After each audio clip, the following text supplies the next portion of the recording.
Hi everyone, welcome back to Aspergers from the Inside. You're here with Paul. I make weekly videos sharing the human side of autism, so make sure you hit subscribe to get the latest content.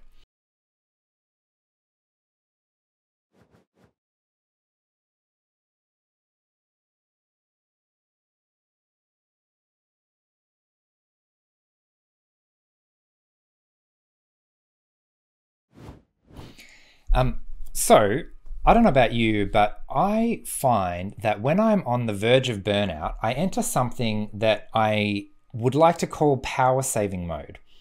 So when I've been working pretty hard for a long time, or sometimes just extremely hard for a short time, and I feel like I'm getting to the end of my energy, it's easy to think that the best way to avoid burnout is by turning off all non-essential functions and essentially saving my energy, saving the relatively small amount of energy and power that I have left for the essential functions at the expense of anything that I deem not fundamentally, crucially necessary right now. So it's interesting when I compare this to what a computer or a phone does when it gets to nearly low battery. I mean, what do you need to do in that sense? Some of those functions are actually really useful and really necessary, and it only makes sense to turn off the things like socializing or exercising or personal hygiene or sleeping properly or any other thing that sounds like it's not the most important thing right now. That only makes sense in the very short term, because actually what I'm doing, like I'm literally imagining like a battery, and I'm working on the last tiny little 5 or 10% of the battery. And what I really need to do is take a proper rest and recharge to 100%, not just take a 1 hour rest or a power nap, or even just taking the weekend off. Sometimes for me, 3 days in a row is the bare minimum just to get back enough energy to function again and turn on those non-essential functions that I've been rationing. So rather than going from 10% to 0 to 10% to 0, what I need to do is take much more time and fully recharge my batteries back up to 100%, back up to the realm where what I'm doing is everything that I need to survive and to be healthy. Those things that are easy to describe to myself or justify to myself as non-essential functions are actually incredibly important. Things like making time for social activities, things like making time to leave the house, when that's legal, and go out and do things and exercise, and all of these things take some energy to do, but they also are very important for my ability to rest.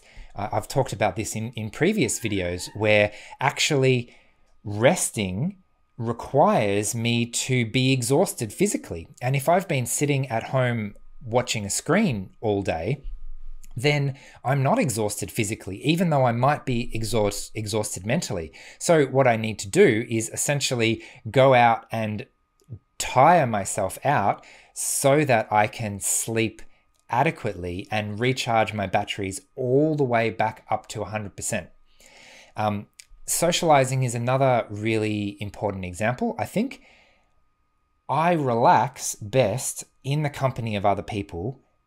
That's not universally true, but if I can be in a group where I don't have to do anything and nothing is being asked of me, then that's actually really energizing.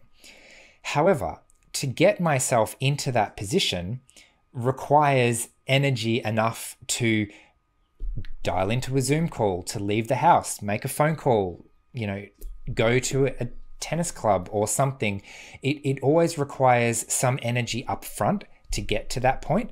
And what I find is when I'm on the bare minimum energy saving mode, it becomes nearly impossible to do the things that I know I need to do in order to rest and relax. So you may have heard me talk about this in previous videos. I call it zombie mode. And my brain has turned off so many of its functions that conversation becomes impossible, that making decisions becomes impossible. So how am I supposed to decide to leave the house and go for a run if I have so little executive functioning resources left that I can't even make such a simple decision? So the moral of this story, I guess, that I'm trying to accept and to teach myself is that I need to start deliberately doing those recharging things before I get to my last 5 or 10% of battery. Because when I'm at that very limit of my capacity, when burnout is imminent, the only thing I can do is turn off completely until I have enough energy to start investing in those things that are recharging. Things like, for me, social things and exercise, and devoting my energy to other things that I'm interested in. Do you ever have that experience where even your special interests, even things that would normally be a source of energy, you just don't have the energy for them? Well, for me, that comes because I've used up so much of my battery that I literally can't afford to invest the initiation energy to start one of my hobbies. So what I'm trying to do is to recognize the signs of burnout earlier, to build a life where those kind of recharging activities are automatically a part of my life, and I don't have to spend my my resources, my executive functioning resources and energy to deliberately choose them, because it's a habit, and I automatically know that Wednesday is the night that I go play tennis. Saturday morning is the day that I go for a run, or I have a friends that I meet every Thursday, or something like that.